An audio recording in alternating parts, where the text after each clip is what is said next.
Good morning, students.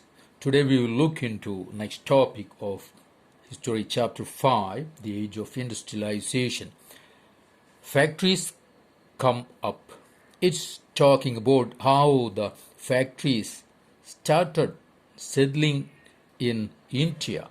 Okay, the first cotton mill in Bombay came in 1854 and it went into production 2 years later. So the first factory set up in India was in Bombay in 1854, and 1862 four mills were at work with 94,000 spindles and 2,150 looms. Around the same time, jute mills came up in Bengal. So this was the period when mills or factories started in India. Jute mills in Bengal and cotton mills in Bombay. The first jute mill started in 1855, that's in Bengal, and then after 7 years in 1862. So, see, Elgin Mill was started in Kanpur in 1860s, and see, first cotton mill of Ahmedabad in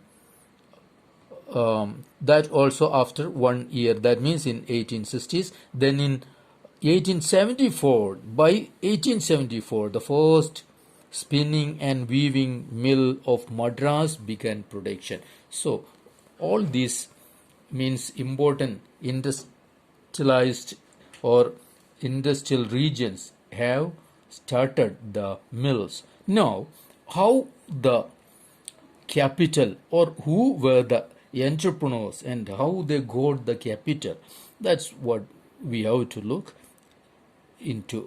We will go through that. The early entrepreneurs. See, the history of many business groups goes back to trade with China. The entrepreneurs, the businessmen who started investing in factories were having their trade with China. Okay. So, see, British in India began exporting opium to China. There was a business. The East India Company and the British businessmen, they had the business of exporting opium to China and then tea from China to England. Okay. Then this time many Indians were assisting this business. How? They were providing finance, procuring supplies and shipping consignments. In all this area, many Indian business people were there and they earned money and they earned experience also. So many started doing business with China. One in Bengal, Dwarkanath Tagore made his fortune in the China trade before he turned to industrial investment. So Dwarkanath Tagore, who started investing in joint stock companies, he did business with China, and in 1830s and 1840s he set up 6 joint stock companies. But in 1840s, this, because of the financial crisis, it collapsed. But still many others who again they started investing, they were all did business mostly with China. See, for example, in Bombay, Parsis like Dinshaw Petty and Jamshedji Nusratwanji Tata, and he built afterwards an industrial empire in India. Okay, all accumulated their initial wealth partly from exports to China and partly from the raw cotton shipments to England. Okay, so their business, they all were getting the capital to invest in factories that they got from China trade or the export of raw cottons to England. Okay, said Hukum Chand was a Marwari businessman and he set up first Indian jute mill in Calcutta in 1917. Okay, and He also had the China trade, and the father and grandfather of G.D. Birla also had business, means they were all in the China trade. The meaning, mostly the early investors got their capital through the trade with China. Capital was accumulated through other trade networks also. Okay, some merchants from Madras traded with Burma, while others had links with the Middle East and East Africa. So the southern, mostly those who were in Madras, business people, they had business with Burma and Middle East and East African countries. Okay, so these were the way they were having their capital. And see, but some other where they were not directly involved external trade, but they were having business internally in India itself, means town to town and to company, like banking, money transferring funds between cities, like this. Okay, so when opportunities they got opportunities, they all started investing um, and setting up factories. Okay, now as colonial control over Indian trade tightened, the space within the Indian merchants could function become increasingly limited.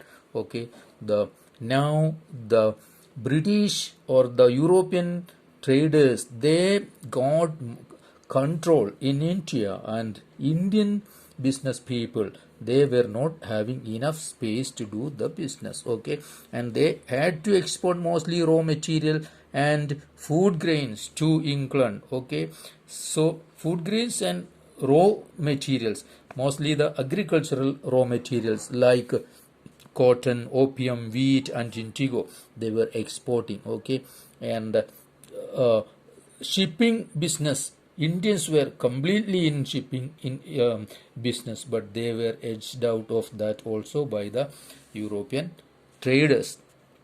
Till the First World War, European managing agencies in fact controlled a large sector of Indian industries.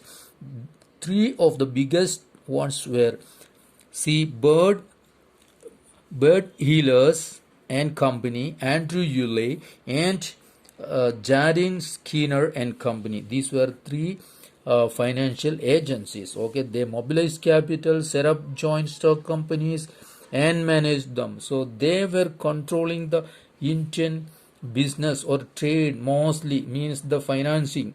Okay, so the European agencies made all investment.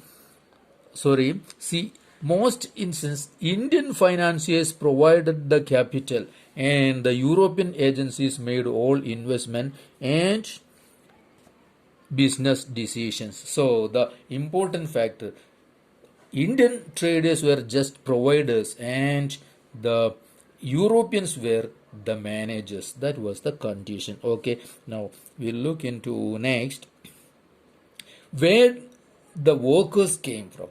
Now we got the investment capital, how capital they got. Now the traders, see, in 1901 there were 584,000 workers in Indian factories. By 1946 the number was over 2.43 million.